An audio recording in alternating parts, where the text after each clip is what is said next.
লক্ষ্মী পুজোর মুরগি বানানোর পর কিছুটা খই বেঁচেছিল। আমি ইচ্ছে করেই বাঁচিয়ে রেখেছিলাম। কেন কি তোমরা হয়তো জেনে গেছো গতকাল আমার বোন এসেছে। তো হয়তো অনেকে হাসবে আমি জানি না। বাট বোন কিন্তু এটা ভীষণ ভালোবাসে। ও দেশে এটা করার ওর সময় হয় না দুটো বাচ্চা নিয়ে। তো আমি মনে মনে ভেবেই রেখেছিলাম যে এবার ও এলে আমি একটু মুরগি বানিয়ে নেব। তো এই ফার্স্ট টাইম আমি এই ক্যানের গুড় যে হয় না সেটা দিয়ে মুরগি বানাচ্ছি, জানি না কেমন হবে। তো বানাচ্ছি আর ভাবছি এখন তো কত কিছু বেরিয়ে গেছে খাবারের। তো আমরা যখন ছোট ছিলাম না, আমার ঠাকুমা দিদিমাদের দেখতাম যে যখনই বাড়ির মেয়েরা বাপের বাড়িতে আসবে, নাতিপুতিরা আসবে, তো তার আগে থেকে টিনে টিনে ভরে এই মুরগি বানিয়ে রাখা হতো। কেন কি মা ঠাকুমাদের মনে হতো নাতিপুতিরা এলে ওদের হাতে মুড়ির মোয়া, খইয়ের মুরগি, খইয়ের মোয়া এইসব না দিতে পারলে ঠিক মামাবাড়ির মজা পাওয়া যায় না। তো বোন আসছে, সাথে দুটো ছোট ছোট বাচ্চা, ছোটটি তো একদমই ছোট। তো ওদেরও তো মামা বাড়ি বলে কিছু নেই, মাসির বাড়ি মামা বাড়ি।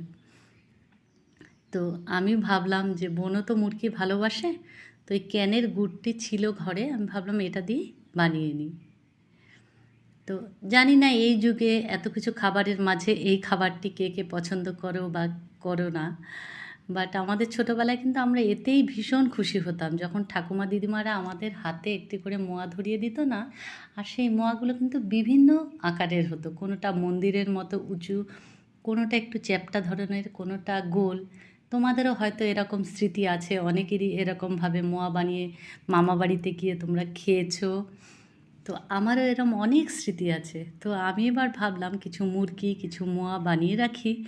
দেখি আমার ছুটকিটা, ছোটোটা তো পারবে না, তো বড়টাকে দেবো। ও এটাকে কি বলে আর খেয়ে ওর রিয়াকশানই বা কী হয়।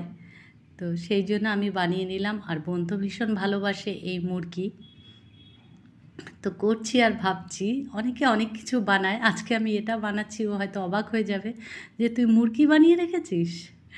তো এই দেখো অনেকটাই মুরগি হয়ে গেছে। তো গুড়টি দিয়ে যখন আমি করছি একটু ভয় পাচ্ছিলাম, এরকম ক্যানের গুড় দিয়ে তো করিনি, বাট সত্যিই বলছি খুব ভালো হয়েছে। তো ভাবলাম এখন এইভাবে যখনই ইচ্ছে হবে অর্ডার দিয়ে গুড় এনে মুরগি বানিয়ে নিতে পারবো। আর আমিও কিন্তু ভীষণ ভালোবাসি এটা। আমার দাদু না এটা রাতের খাবারে দই বা দুধ দিয়ে খেত। আমি দেখেছি যে তখনকার দিনে তো আর বাইরের সেরম খাবার ছিল না, এইগুলোই ছিল মুখরোচকের মতো।